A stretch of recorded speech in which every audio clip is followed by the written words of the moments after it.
À chaque passage télé, le même rendez-vous. QG de François Fillon, une poignée de militants se retrouvent sur les tables des ordinateurs dans les mains, portables ou tablettes, tous connectés, tous prêts à relayer la parole de leur champion. Ça va être des idées fortes, des points importants que les gens ne connaissent pas forcément d'ailleurs et qui font partie intégrante de son programme.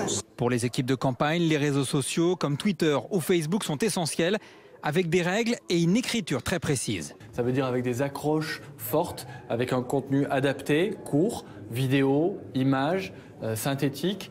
Et ensuite, c'est de l'orchestration de tous les soutiens pour que tout le monde se mette en action et participe en fait à relayer le message.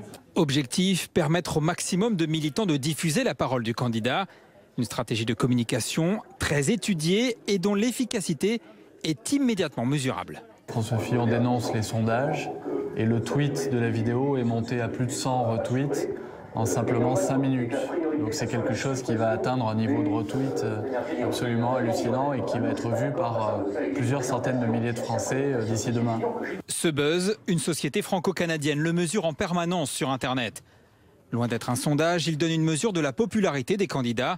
François Fillon est souvent bien placé, mais ses chiffres sont volatiles. Lorsqu'un candidat intervient dans une émission politique, le buzz est beaucoup plus grand pendant les quelques jours suivants. Le buzz est le miroir et le guide de l'opinion publique. Reste un détail important, les internautes se déplaceront-ils à la primaire?